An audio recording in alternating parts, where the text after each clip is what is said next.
হঠাৎ করে নাটকীয়ভাবে বাংলাদেশের রাজনীতি ঘুরে যাচ্ছে, রাজনীতির গতি প্রকৃতি ঘুরে যাচ্ছে, পাল্টে যাচ্ছে। দর্শক, বিএনপির সব ষড়যন্ত্র ব্যর্থ করে দিয়ে মুহূর্তেই জামাত বিজয়ের দিকে যাচ্ছে। Doctor Shafiqur Rahman is going to be the next prime minister of Bangladesh. এটা বিএনপি স্পষ্ট বুঝে গেছে।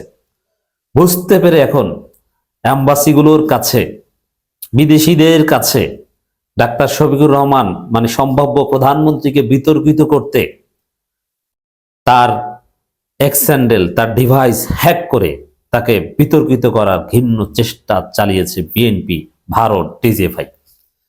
কারা এই কাজটা করেছে? বিএনপি, ভারত, ডিজিএফআই, কোনো সন্দেহ নেই। এখন এটা করে কি তারা কিছু করতে পেরেছে? না, এটা কয়েক মিনিটের উত্তেজনা। পুরো জাতি বুঝে গেছে, জামাত বোঝাতে পেরেছে এটা হ্যাকিং এর ঘটনা, এবং সারা পৃথিবীর উদ্দেশ্যে জামাত, আমির জামাত তার সঠিক মূল্যবোধ জানিয়ে দিয়েছেন, সমস্ত অ্যাম্বাসিগুলোকে জানিয়ে দিয়েছেন। এবং এটা যে হ্যাকিং, এটা যে অ্যাম্বাসিগুলোকে বিভ্রান্ত করা, কারণ ইংরেজিতে দেওয়া যায়, বাংলাদেশের মানুষ ইংরেজিতে বোঝার কথা না, তাও আবার গভীর রাতে। এর মানে বিদেশিদের কাছে সম্ভাব্য প্রধানমন্ত্রী আমিরের জামাতকে বিতর্কিত করতে এই ষড়যন্ত্র। তা জামাত তথ্য প্রমাণ সহ, তাদের ডিভাইস যে হ্যাক হয়েছে এগুলো তথ্য প্রমাণ সহ সবগুলো এম্বাসিতে পাঠিয়ে দিচ্ছে অলরেডি, এবং পুরো জাতির উদ্দেশ্যে জামাত তার বক্তব্য ক্লারিফাই করেছে। এখন আপনারা হ্যাক করে আমিরে জামাতের নামে যা প্রচার করেছেন, এটা যে হ্যাক, এটা প্রমাণ করা হয়েছে। এরপরে আমিরে জামাত নারীদের বিষয়ে কি দৃষ্টিভঙ্গি রাখেন সেই বক্তব্য আমিরে জামাত দিয়ে দিয়েছেন। এরপর তার কোনো কথা থাকে না। এর মানে রাজনীতি ঘুরে যাচ্ছে এটা যে বিএনপি যে দেউলিয়া দল, এখন বিএনপি যেটা হবে, বিএনপি এতদিন মাঠের সন্ত্রাসী, নারী নির্যাতনকারী, নারীর উপর হামলাকারী দল হিসেবে প্রমাণিত হয়েছে, চান্দাবাজ হিসেবে প্রমাণিত হয়েছে। এখন বিএনপি সাইবার সন্ত্রাসী হিসেবে নিজেদের নাম লিখিয়েছে, এবং একটা প্রমাণিত হ্যাকিং এর ঘটনাকে পুঁজি করে ছাত্রদল মিছিল করার সিদ্ধান্ত নেয়। বিএনপি ঝাঁপিয়ে পড়ে, স্টেটমেন্ট দেয়। এর মাধ্যমে বিএনপি যে কতটা ছাত্রী দল এটা প্রমাণিত হবে। শেষ মুহূর্তে বিএনপি নিজেদের কৌশল নিজেদের উপর ব্যাকফায়ার করছে। ওই ঘটনার মতো, একদম ওইটার মতো হবে। কি? শরীফ ওসমান হাদির শুটার আর সাদিক কায়েম চা খাচ্ছেন, এটা যেরকম আমিরে জামাত নারীদের জন্য অবমাননাকর বক্তব্য দিয়েছেন, এটা এরকম বিএনপি তাদের খোরা গর্তে তারা পা দিচ্ছে। এবং এইভাবে এই হ্যাকিং এর বিষয় সামনে এনে বিএনপি তাদের চাঁদাবাজি, তাদের নারী নির্যাতন, এগুলোকে ধামাচাপা দেওয়ার চেষ্টা করছে। আমি বিশ্বাস করতে, যেটা কেউ বিশ্বাস করে না, যে আমিরে জামাত নারীদের নিয়ে এ ধরনের বক্তব্য দিয়েছেন। প্রথম কথা হচ্ছে, এই বিএনপি, ভারত এবং ডিজিএফআই একাংশের উদ্দেশ্য ছিল এম্বাসিগুলোকে বোঝানো যে আপনারা আমেরিকা, আপনারা এই শফিকুর রহমানকে সমর্থন দিয়েছেন, এ তো এই নারী বিদ্বেষী, আপনাদের মৌলিক যে ভ্যালুস তার সাথেই যায় না। আপনারা ইউরোপীয় ইউনিয়ন, ইউকে, আপনারা এই ডাক্তার শফিকুর রহমানকে ক্ষমতা চান, এ তো আপনাদের মৌলিক ভ্যালুসের বিরুদ্ধে। দেখছেন কর্মজীবী নারীদের নিয়ে কি বলে। এটা ছিল ওদের উদ্দেশ্য। কিন্তু জামাত সব এম্বাসিতে তথ্য পাঠিয়ে দিয়েছে। অতএব কেউ এটা বিশ্বাস করেনি, এবং বিশ্বাসযোগ্য ভাবেই পাঠিয়ে দিয়েছে, আর দেশের জনগণের কাছে সঠিকটা তুলে ধরছে। আর হ্যাকার হিসেবে বিএনপি প্রতিষ্ঠিত হচ্ছে, যেহেতু এটা নিয়ে বিএনপি রাজনীতি করছে। এবং জামাতের লোকজন জানার আগে ওইটা বিএনপি জানে যে এইটা পোস্ট দিয়েছে। আমরা জানি পরে, ওরা জানে আগে, ওদের কর্মসূচি আসে আগে। যেমন আমি বলি, আমি যখন জানতে পেরেছি যে আমিরে জামাতের এক্সহ্যান্ডেল জামাতের প্রচার বিভাগ থেকে জানানো হয়েছে, হ্যাক করা হয়েছে, এই ঘটনা, এবং ছাত্রদল কর্মসূচি দিয়েছে, আমি জেনেছি ছাত্রদল কর্মসূচি দেওয়ার পর। এক্সহ্যান্ডেল হ্যাক হওয়ার বিষয় আমি জেনেছি, তার আগে জেনেছি ছাত্রদল কর্মসূচি দিয়েছে। এর মানে এটা যে পরিকল্পিত, এটা বুঝতে বড় জ্ঞানী হওয়ার দরকার হয় না। তো দেখেন, এখন সবকিছু ক্লিয়ার করে দিয়েছে। তাহলে কি কি কি প্রমাণিত হচ্ছে? যে বিএনপি একটা গুজববাজ দল।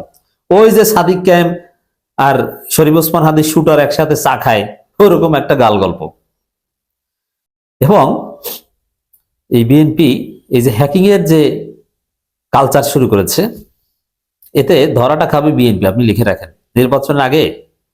আমি বলছি, আপনারা লিখে রাখেন, আমি সোলাইমান বলছি, বিএনপির সিলেটের একজনের খাম্বা বের হয়েছে না ভিডিওতে?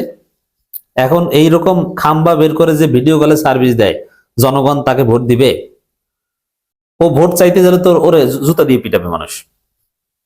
ঠিক তদ্রুপ বিএনপির আর অনেক সিনিয়র নেতার বিভিন্ন খাম্বা টাম্বা বের হবে। কারণ যে ডিজিএফআই সহযোগিতা বিএনপি নিয়েছে, যেই দেখবে ডিজিএফআই যে না, জামাত এমন খেলা খেলে দিয়েছে যে আমরা পারিনি, তারপর ডিজিএফআই ওদেরকেই বাস দিয়ে দেবে। দেখেন, ওরাই ধরা খাবে, ওই ফাঁদে ওই গর্তে ওরাই পড়বে। বিএনপি এভাবে গুজব থেকে তথ্য নিয়ে বেশ কয়েকবার ক্ষমা চেয়েছে। ওই রুহুল কবির রিজভী একবার ক্ষমা চেয়েছে সাদিক কায়েম ইস্যুতে, আবার একবার রোজার মধ্যে, গত বছর রোজায় মির্জা ফখরুল বলছেন, মির্জা ফখরুল নিজে বলেছেন যে বোমা হামলা হয়েছে, বোমা হামলায় একজন নিহত হয়েছে বোমা বিস্ফোরণে, বিবৃতি দিয়েছে বিয়াম অডিটোরিয়াম বা তার আশেপাশের একটা ঘটনা। কিন্তু পরে দেখা গেল ওটা এসি বিস্ফোরণে একজন নিহত হওয়ার ঘটনা। এর মানে এসি বিস্ফোরণকে বোমা হামলা বলে চালিয়ে দেওয়া দল এই জাতীয়তাবাদী গুজব পার্টি। তো সেখানে মনে রাখবেন, আল্লাহ রব্বুল আলামিন জামাতের পক্ষে আছেন। হাসিনা বাহিনী কত নোংরামি করেছে জামাতের নেতৃবৃন্দকে বিতর্কিত করার জন্য, চরিত্র হনন করার জন্য, কিন্তু শেষ পর্যন্ত পেরেছে। এই জাতি জামাত নেতাদেরকে শ্রদ্ধা করে, তাদেরকে সৎ মনে করে। হাসিনার সেই তাহাজ্জুদের গল্প এখন মদের গল্পে পরিণত হয়েছে। যেই সময় হাসিনা তাহাজ্জুদ পড়তো বলে প্রচার করেছিল, পরে দেখা গেছে ওই সময় সে মদ খেয়ে মাতলামি করত। বুঝতে পারছেন? তো এখন আল্লাহ রাব্বুল আলামিন জামাতের উপর রহম করবেন। কোনো ষড়যন্ত্র কাজ হবে না, বরং এই ষড়যন্ত্র ব্যাকফায়ার করবে। তো বিএনপি এই নোংরামির পথ বেছে নিয়ে তাদের আমছালা সব হারাচ্ছে। নির্বাচনের 2-3 দিন আগে দেখবেন যে পরিস্থিতি আরো খারাপ, এবং এই ঘটনার জন্য নির্বাচন কমিশনকে ব্যবস্থা নিতে হবে। এবং পরিস্থিতি কোন দিকে যায় বলা যায়। নির্বাচন কমিশন যদি বিএনপির গুজববাজদের বিরুদ্ধে এই যে হ্যাকিং এর বিষয়, এটা যথাযথ প্রমাণ দেওয়ার পরও যদি এটা নিয়ে কেউ নোংরামি করে, মিছিল করে, তার বিরুদ্ধে যদি নির্বাচন কমিশন ব্যবস্থা নিতে না পারে, তাহলে সেই মেরুদণ্ডহীন নির্বাচন কমিশন কতটা সুষ্ঠু নির্বাচন করতে পারে সেটাও ভেবে দেখতে হবে।